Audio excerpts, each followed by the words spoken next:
Da, da. What the heck? Oh, come on, man. Are you shitting me? Not that damn thing again. Unbelievable. What's going on, everybody? This is your boy, Reverend C, coming back at you with another episode of Reverend C's Kitchen, reminding you that we are cooking up a little bit of everything except spirits. Business out of the way. Click like, subscribe, comment down below. Let me know what you want to talk about.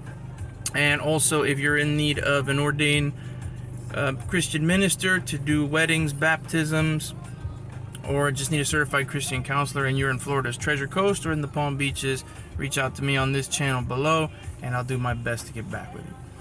Now, business at hand. Check engine light. You've been there. You know you have. You freaked out. You panicked. You pulled into the very first station you could find because you thought, oh my God, my car's going to blow up and leave me stranded. Well, first of all, rule number 1, don't panic. Rule number 2, never panic. It's just a check engine light, guys. The check engine light most of the time has something to do with emissions or fuel. Okay? If your engine's gonna blow up, it's gonna blow up. Screw the check engine light. Your transmission's not gonna throw up a check engine light. If that's gonna go, it's just gonna go. Period. The check engine light, most of the time, again, emissions or fuel or a little bit of both. Sometimes it's from, gunk, thanks to the PCV system recirculating, the old oils into the system. So again, don't panic. Rule number 1. Rule number 2, never panic. Okay? And it should be more like 1A and B. And rule number 3, go to Wally World, get yourself one of these. This little bad boy here is about 10 bucks plus tax. And we'll tell you what you need to know. So that's the first thing you got to do before you freak out. Not to mention that this guy will save you a lot of grief, a lot of stress. Okay? So I'm just going to show you how to use it real quick. There's nothing much to it.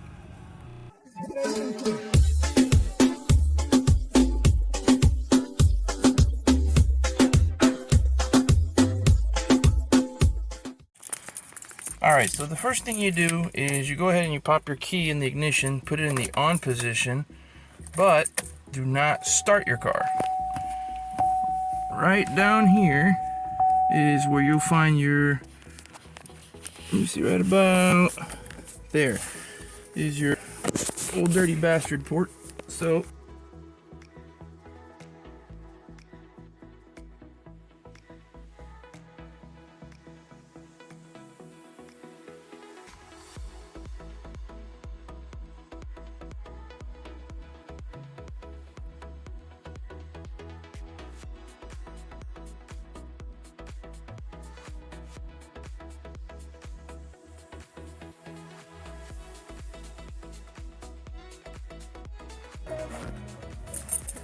and your scanner should turn right on. So now your scanner's on, as you can see. So we're going to go ahead and we're going to enter the setup. It's going to read codes, and it found some codes. So let's go ahead and hit enter, read the code. It's reading the engine code. It says systems running too lean, bank 1. So that could be either a spark plug or it could be the O2 sensor. So we take that code there, that P0171, and we go ahead and we're going to look it up. And we'll take a look and see if there's any other codes. No codes. Okay. And then you can simply go to the previous menu. For now, erase the codes. It's going to make that check engine light disappear. At least for now, you've solved that problem, but you do have another issue you need to address. So that's it as far as the code reader. Now we'll just have to go look and see what that code is. Okay, and as you can see,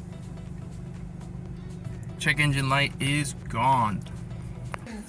Alright, so doing a little research, I brought up, P0171. Of course, you know, it's just as the reader says, it's bank 1.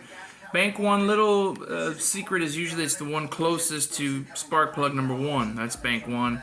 In these cars, it's the one in the front always. Bank 2 would be the one in the back. There is an actual O2 sensor in the back.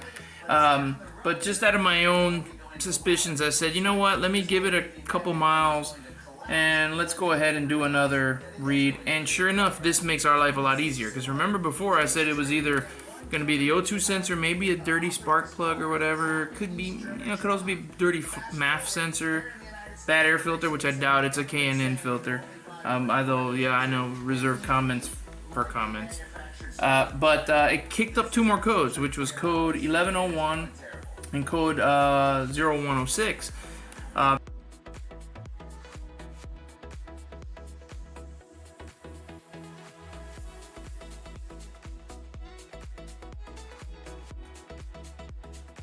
Very interesting. So that came up as a most likely culprit is the MAP sensor, not the MAF sensor, not your Mike Alpha Foxtrot sensor, but your Mike Alpha Papa sensor. The difference is, and I gotta look it up, I know it's MAF sensor is mass airflow sensor, and forgive me, but I do not remember what MAP stood for. So I'm going to go ahead and look it up now. It stands for Manifold Absolute Pressure Sensor. Okay. Now here's the beautiful part about this. This is just as easy a fix as the MAF sensor, which is literally 2 screws, plug and play. O2 sensor, I'll show you. I'm going to go ahead and replace it anyway because the car is over 100,000 miles. It's just a special wrench, little socket that you need. Nothing fancy. But make it part of your toolkit. And the MAP sensor, here's the beautiful part about this, okay? It's very cheap and very easy to fix. So you're talking about it's a $11, $12 part on Amazon. They'll get it to you the next day, as well as the O2 sensor is also, you know, a $20 part that you can get next day as well. Very, very simple fix. And your car should start running a lot better, a lot smoother after you do this. So this should help you out quite a bit. Well, I've gone ahead and ordered my parts, and now we hurry up and wait. Alright, for those that were curious, P0106 actually gives you the answer right there. I didn't even think about it. But if you look, it does say, according to Google, it is diagnostic code for manifold air pressure or barometric pressure sensor electrical circuit. So right there, it's kind of telling you this is what's fouled up. So I'm going to go ahead and look up the other one. We already saw the previous one on the reader itself. The P1101 trouble code is your power control module detecting a fault within your mass airflow sensor system.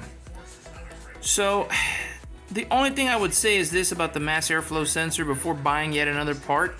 You can if you want. They're not expensive. They do run about 20 bucks. And it's a very, very, very easy fix. Or you can just get some mass airflow sensor cleaner and just spray it off and let it dry. Alright, so these are going to be the 4 points, if you will, that we'll cover today. Which is going to be the mass airflow sensor, the air filter, down there, which is the O2 sensor, and that back here is the MAP sensor. So, mass airflow sensor, MAF, Mike Alpha Foxtrot. MAP is the whatever manifold some atmospheric pressure sensor, Mike Alpha Papa. I believe I got that right. And those are the 4 that we are going to address.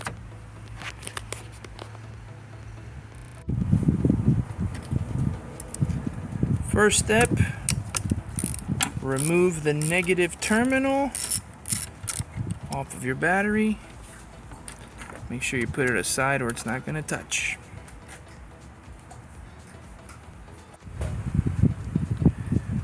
Okay, for the MAF, very simple.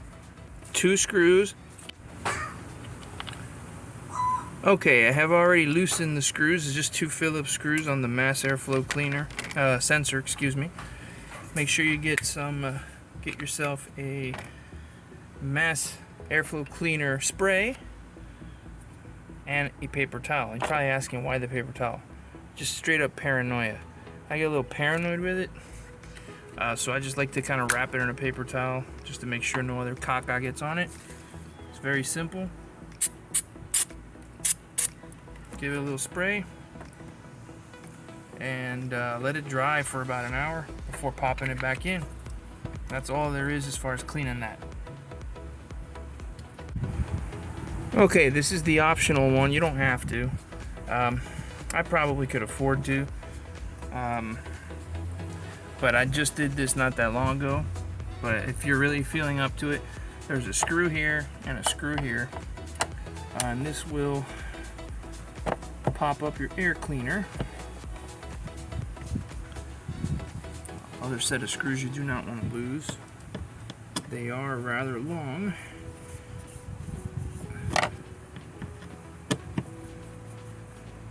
Let me see if it's loose enough, or just pull them out entirely.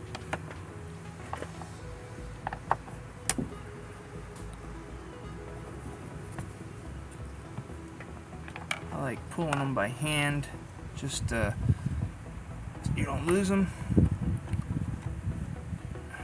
Even though it wouldn't be the first time I did. Pop off the air cleaner lid. You can see the K&N right here. Hopefully, maybe sort of.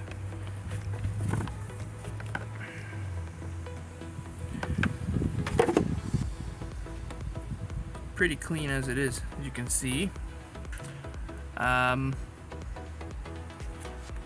If you'd like, you could just go rinse it, spray it with some water. I'm not going to spray this one because it looks good, really good. But, spray it with some water and then grease it if you like greasing yours. Let it kind of dry for about an hour or so. I always find the air cleaners in the lid of the air cleaner in these cars to be a major pain in the ass to put back on. But that's how you check it. Pretty simple.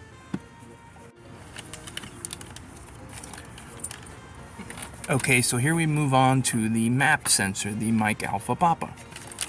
It's this guy right here. Here's the replacement part. Go ahead and pull it out. And just to kind of have a quick look, see if it kind of looks about the same. Roughly it does. Appears that is going to be a Torx screw. So let me go find a Torx screw and go ahead and pull that sucker out. Let me get a little baby flathead and you'll see how that's done. It's pretty simple actually. Okay, so what I'm going to use is just a simple bit here. This one, just so you guys know, is a T15. Just going to, and with this snake bit, you can still see where my hand is. Sorry about that. Okay. Just goes right up in here. Just gonna turn this. Do not lose this screw. That's why I'm doing this by hand, very gently, slowly. And there it is. Okay. That takes care of that one. Alright. Now as far as this guy goes, these usually have these little red protectors. Use a little small skinny flathead to kind of just pull it out. There you go. Push down and let me see, yank this guy up. Okay. And this sucker should pull right out now. Alright. Now let's go ahead and compare the two. Here's the old one. Here's the new one. And side by side. So installation is just the reverse. Okay, I've repositioned the camera. You could just go ahead and find a thin spot, slide it all the way down.